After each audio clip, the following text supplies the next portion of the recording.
programs a year. The statute is very clear. It's meant to be a particularized, individualized program, and that is exactly what Secretary Mayorkas confessed and admitted was the purpose of parole when he testified. Yet in the last 18 months, over 1 million people have received parole status. You want to know what draws people to the border? It is catch and release programs like parole, where they're given documentation to go work for a couple of years, then you lose track of them.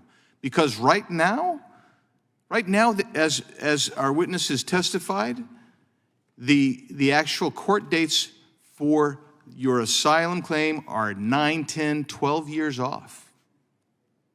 That's what's happening in Eagle Pass right now. They're moving that far past. And it's good to see Chief Mayo here. Had an opportunity to meet with you last week. Thank you for taking time with us. I just want to clarify. Your fire department has 5 ambulances, is that right? Yes, sir. And of those 5 ambulances, how big is your service area and population for your fire department? It's 1,200 square miles and we cover, and 120 miles of riverfront. And the population? Population, 70,000, and it fluctuates from 70,000 to 60, 65,000. Of your 5? 10,000 more, 80,000. And of your 5 ambulances, you dedicate one almost every day solely to dealing with illegal migrants, is that right? Yes, sir. And occasionally you have to go beyond 1 and 2 and maybe more. Of course, yes, sir. And that imposes constraints on how you service legal residents of your service area. Sometimes our residents are left without an ambulance service. So I also met with the head of the Fort Duncan Hospital, Regional Hospital, last week as well. And what he was confiding in us was that the local residents, many are wondering why those who are here in the country illegally are getting treated ahead of them. And his response is, well, it's acuity.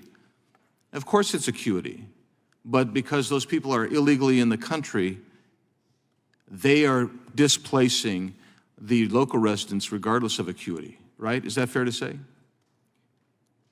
We have times where there's been 2-hour wait for our patients inside the ambulance just to try to get one patient inside, a local resident inside the hospital. Yeah. So and I appreciate what's going on in New York. I mean, that sounds horrific, but I want to put context to it as well. You guys are dealing with it in New York, a community of 70,000 Eagle Pass dealing with it, and you saw a massive surge of illegal migration over the last 4 weeks, 5 weeks, right? Yes, sir. And I also went down to Lukeville. Lukeville is population 35.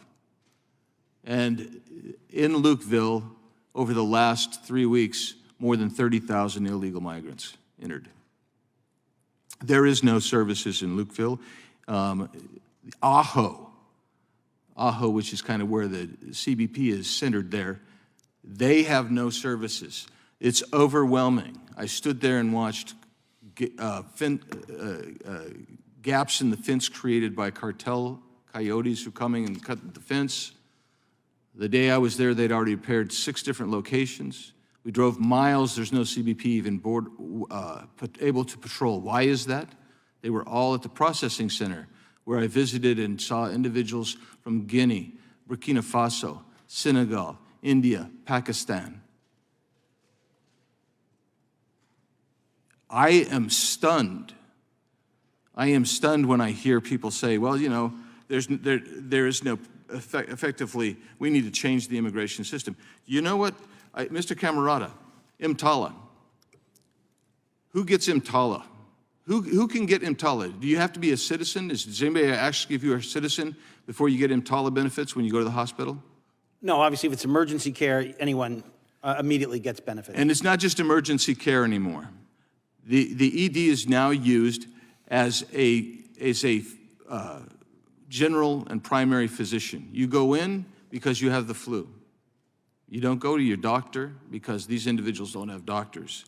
I would be very curious to know what your study would reveal, with regard to the use of EMTALA benefits, because trust me, in Eagle Pass, they are using EMTALA benefits to go in there and overwhelm that hospital. That I yield back. Mr. Nadler. Thank you, Mr. Chairman. Mr. Chen, since the spring of 2022, Governor Abbott of Texas has bused over 90,000 asylum